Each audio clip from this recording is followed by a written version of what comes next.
सुखीपुर गांव बेहद ही सुंदर गांव था, जहां के लोग मिलजुल कर रहा करते। लेकिन गांव के बाहर शहर की तरफ जाने वाले रास्ते में एक बड़ा सा मंदिर था। ये मंदिर शिव मंदिर था, जहां लोग दूर दूर से शिव जी के दर्शन करने आया करते। गांव के लोग तो इस मंदिर की देखरेख और शिव जी का बहुत ध्यान रखते। अरे काकी, आज तो आप सुबह सुबह दुकान पर आ गई।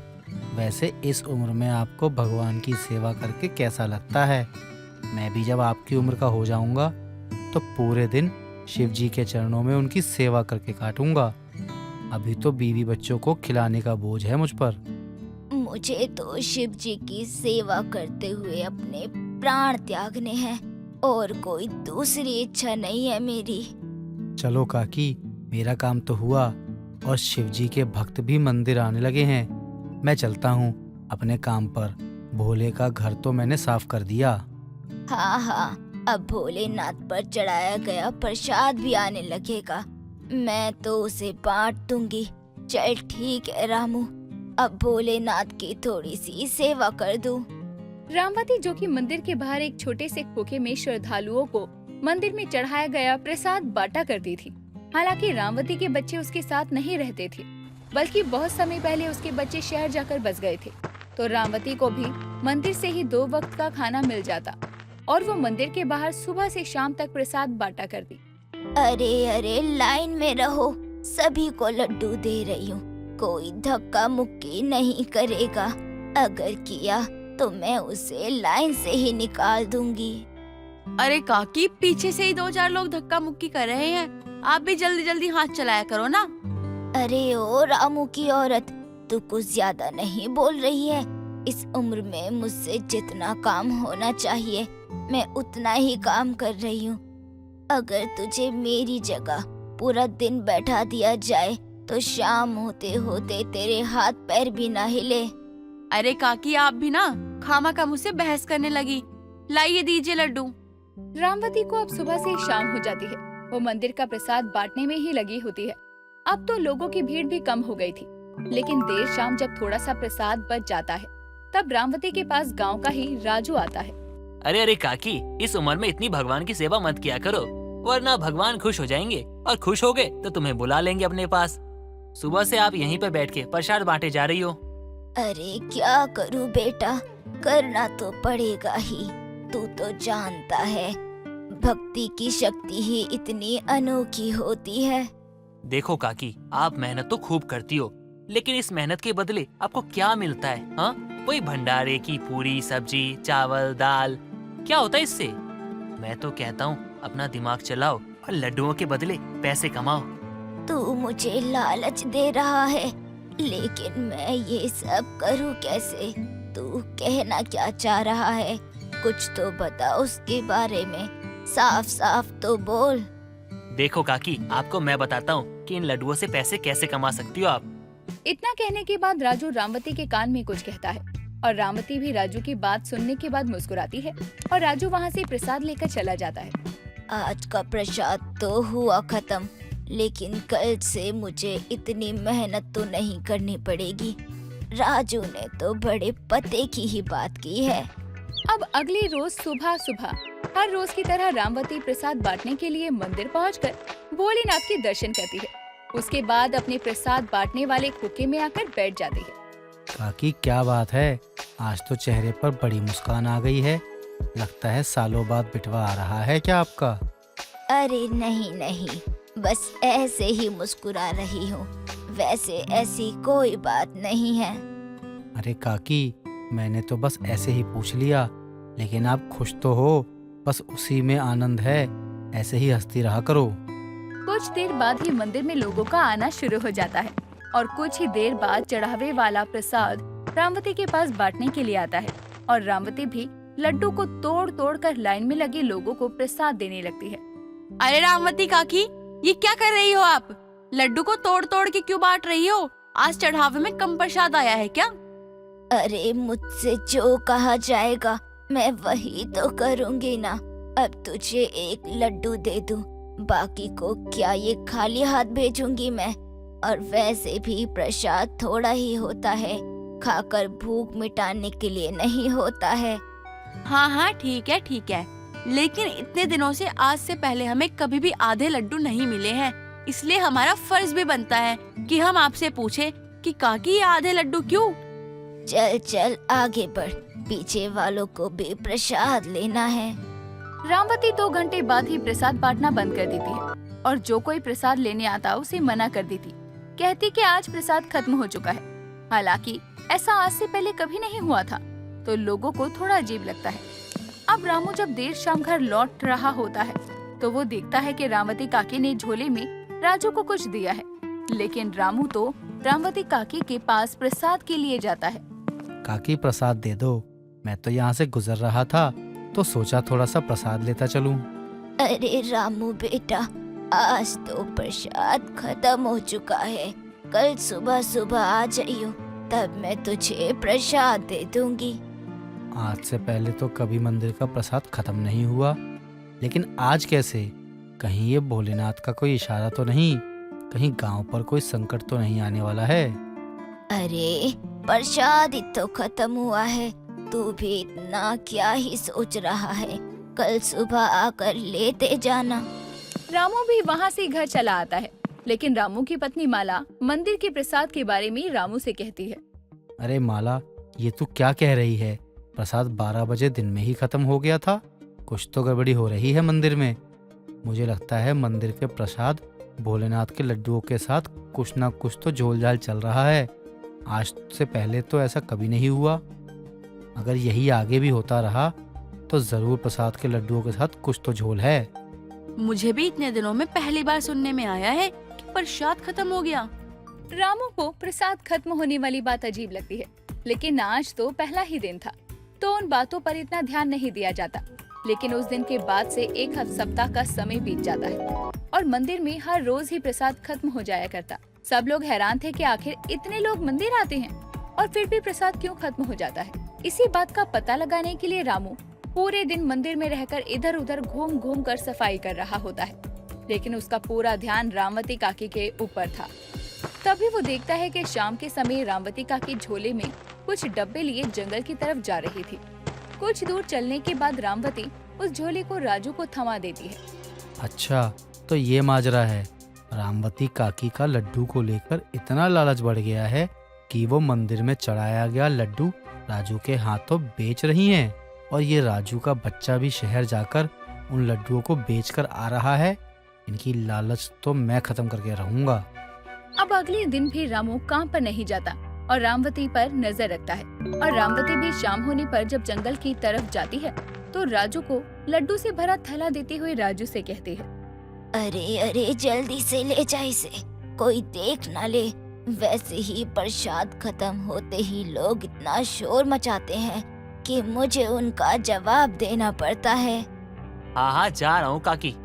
गांव वाले तो पहले ही रामू की बात मानकर झाड़ियों में छुपे थे और वो झाड़ियों से निकल जाते हैं। रामवती और राजू गांव वालों को देखकर हैरान रह जाते हैं। राजू के हाथ से लड्डू से भरा थैला छूट जाता है और लड्डू इधर उधर बिखर जाते हैं।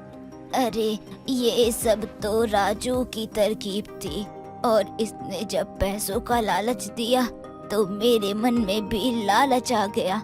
मैंने तो ऐसा कुछ भी नहीं किया है।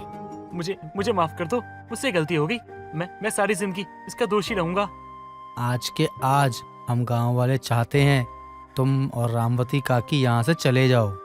हमें माफ कर दो, हमसे बहुत बड़ी गलती हो गई। हमें जो सजा मिलेगी उसे हम भोलेनाथ का दंड मानकर पूरा करेंगे, लेकिन हमें यहाँ से मत निकालो।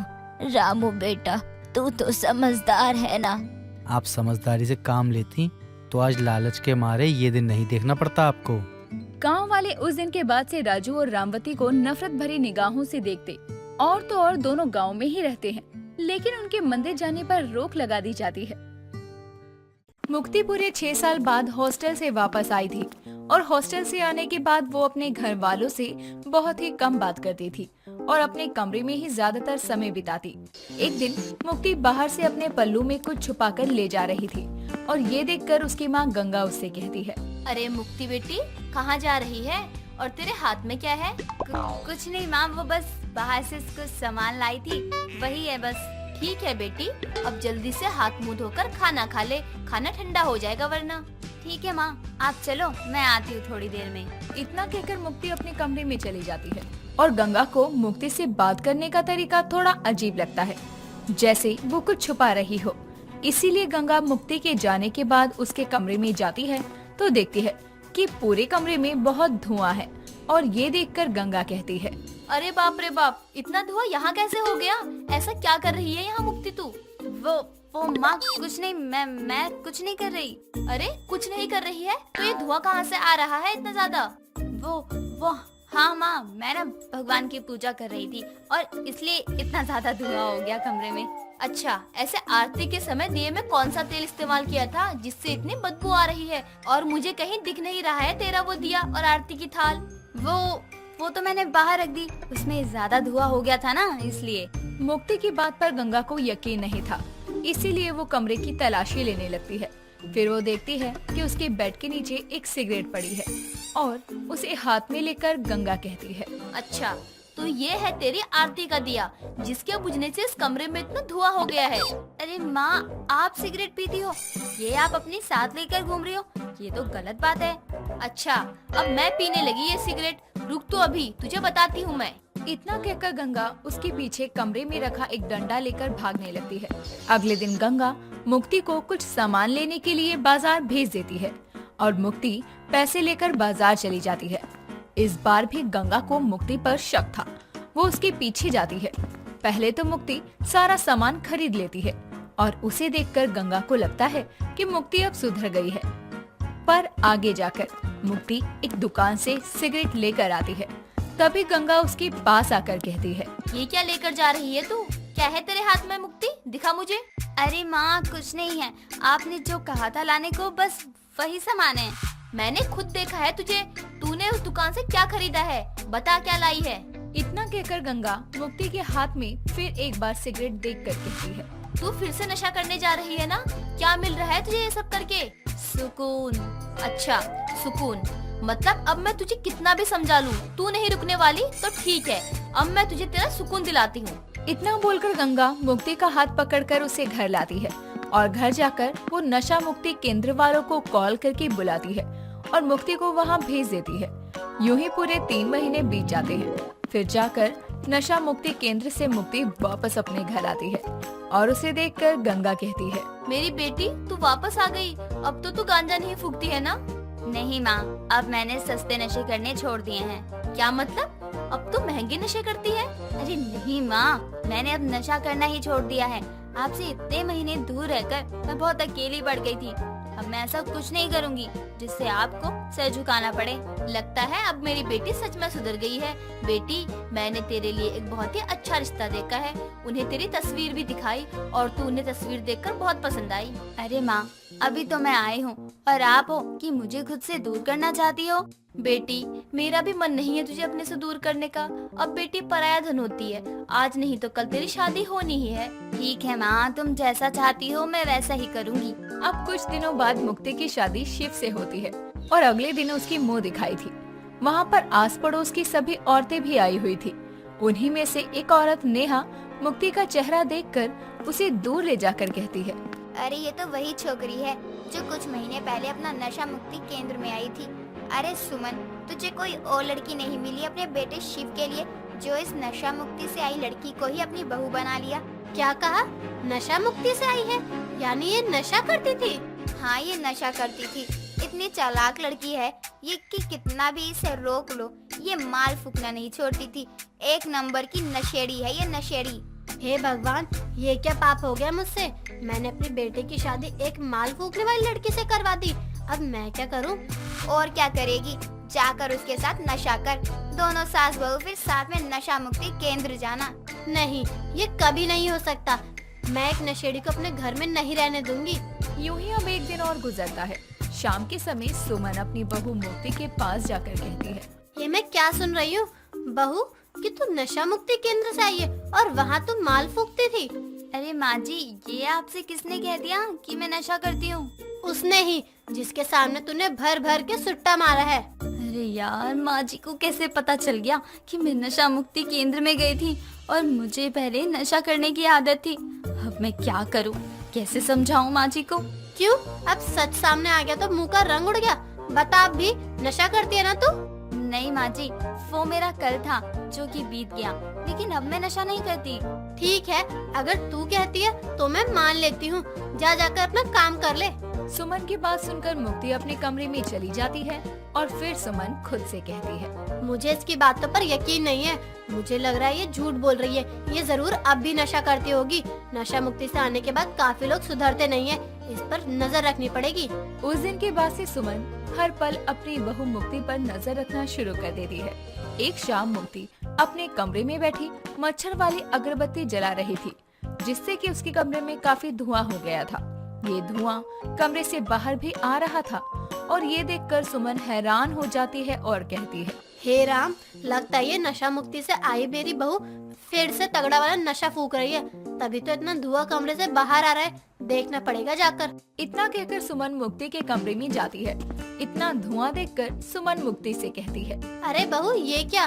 तू अब भी नशा करती है? और ये कौन सा नशा कर रही है? बैठी हुई इतना धुआं निकल रहा है, पूरा कमरा धुएं से भर गया है। क्या माँ जी, मैंने कुछ भी गलत नहीं किया। ये तो मच्छर मारने वाली अगरबत्ती से हो रहा है। झूठ मत बोल, मुझे सब पता है। तू यहाँ बैठकर जरूर कोई न कोई नशा कर रही है। अरे नशा मुक्ति से आने के बाद तूने ये सब छोड़ा नहीं, और तू मुझसे कह रही थी कि मैंने ये सब छोड़ दिया। अरे माँ जी, मेरी बात तो सुनिए। मैंने सच में कुछ भी नहीं किया है। आप देख लीजिए, मैंने ये मच्छर मारने वाली दवाई है। मुक्ति की बात को सुनकर सुमन अब देखती है कि बेड के पास सच में एक मच्छर मारने वाली अगरबत्ती थी और ये देखकर सुमन कहती है, वो अच्छा ठीक है, मान ली तेरी बात। अब इसे बुझा दे, वरना मेरी तरह बाकियों को भी यही लगेगा कि तू नशा कर रही है। ठीक है माँ जी, आपको तो मुझ पर भरोसा ही नहीं होता। मैं जो भी कहूँ आपको यही लगता है कि मैं झूठ बोल रही हूँ, और अकेले में कुछ भी करूँ तो आप सोचती हैं कि मैं नशा कर रही हूँ। अरे तो मैं भी कौन सा तेरी बुराई के लिए कह रही हूँ, मैं भी तो तेरी भलाई के लिए ही कह रही हूँ ना। ये कौन सी भलाई है माँ जी, जिसमें आप मुझ पर हर दिन शक करती हैं? अगर आपको मेरा यहाँ रहना पसंद नहीं है तो मैं यहाँ से चली जाती हूँ, ये घर छोड़कर। अरे बहू, मैं ये नहीं कहना चाहती हूँ। मैं तो बस चाहती हूँ कि तू फिर से नशा ना करे, वरना हमारे घर परिवार की इज्जत का क्या होगा।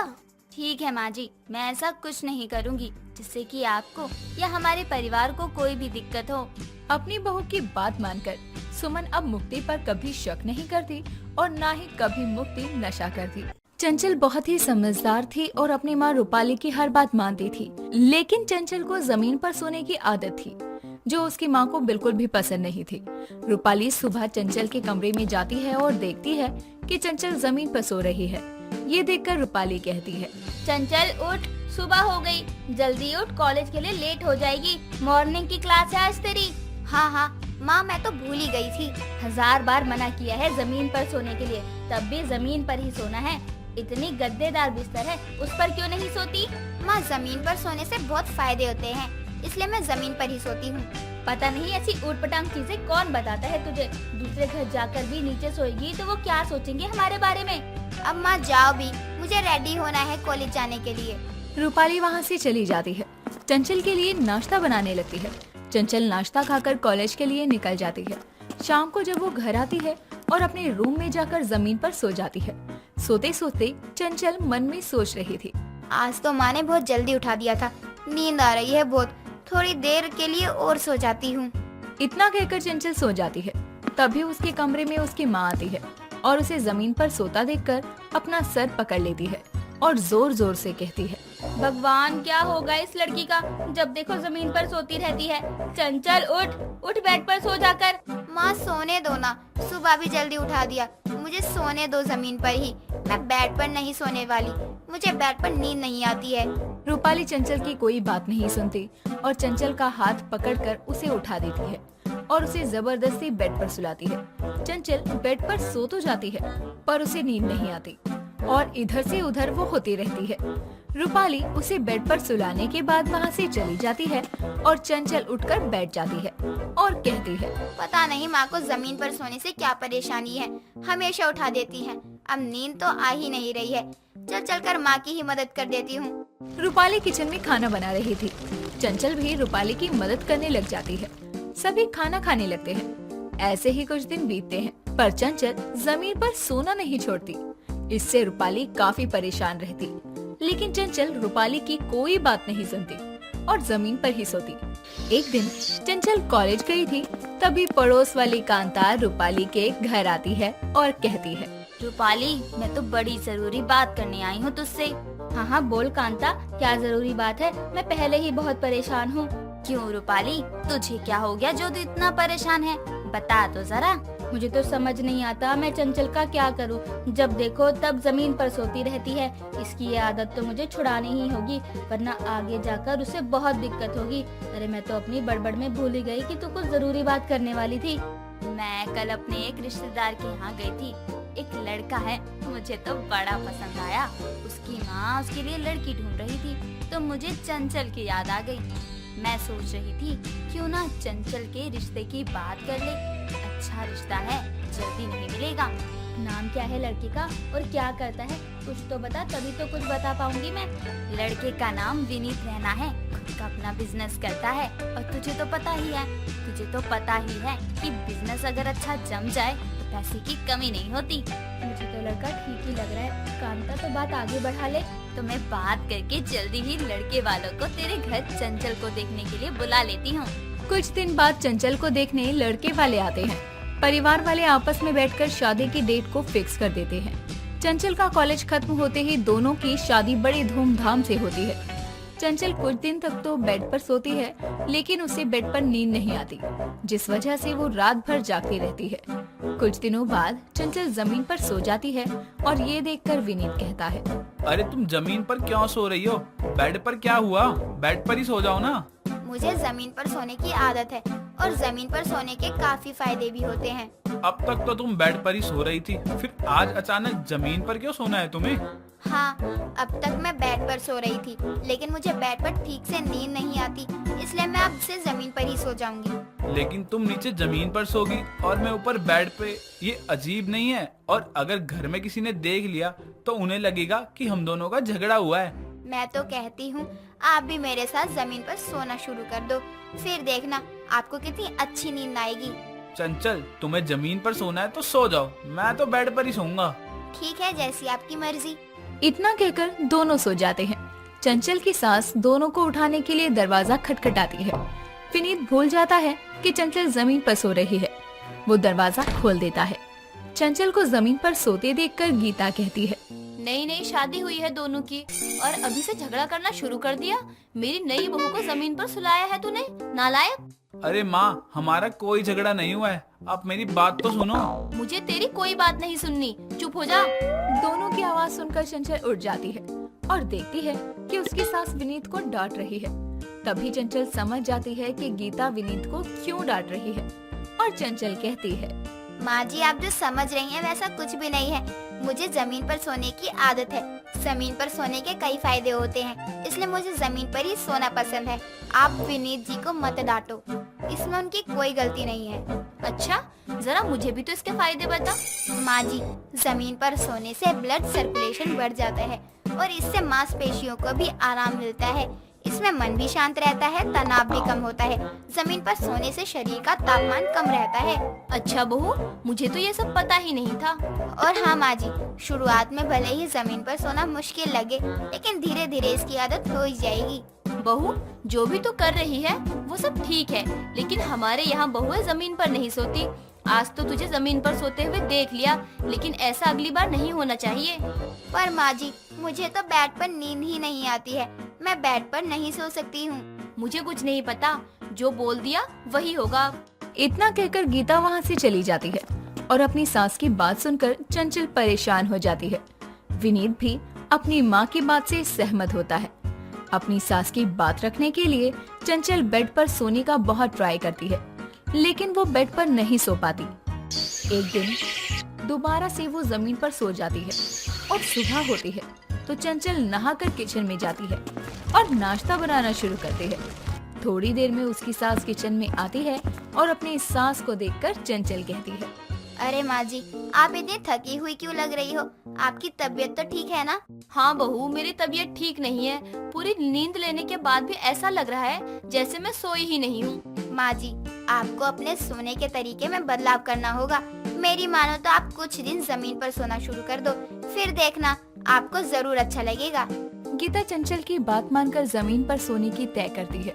कुछ दिन वो जमीन पर सोती है, लेकिन उसे जमीन पर सोने में काफी परेशानी होती है। पर कुछ दिन बाद वो नोटिस करती है कि जमीन पर सोने के बाद उसे अब पहले की तरह चिड़चिड़ापन महसूस नहीं हो रहा और ना ही वो सोने के बाद थका हुआ महसूस कर रही थी। ये देखकर सुबह गीता चंचल से कहती है, बहू, जमीन पर सोने से मुझे पहले से काफी अच्छी नींद आ रही है। अब मैं पहले की तरह थका हुआ या चिड़चिड़ा सा महसूस नहीं कर रही हूँ। मैंने तो सोच लिया है कि अब से मैं जमीन पर ही सोने वाली हूँ। माँ जी, मैंने कहा था ना आपसे जमीन पर सोने के लिए आपको अच्छी नींद आएगी। इसका मतलब ये है कि माँ जी अब मैं जमीन पर सो सकती हूँ, इससे आपको कोई दिक्कत नहीं है। हाँ हाँ बहू, मैं समझ चुकी हूँ जमीन पर सोने के कितने फायदे होते हैं। अब मुझे तेरे जमीन पर सोने से कोई दिक्कत नहीं है। इस तरह अब बहू तो बहू सास भी जमीन पर ही सोने लगती है। दोस्तों, अगर आपको ये कहानी पसंद आई तो इसे लाइक करें, शेयर करें और कमेंट करके बताएं कि कहानी में आपको सबसे अच्छा क्या लगा।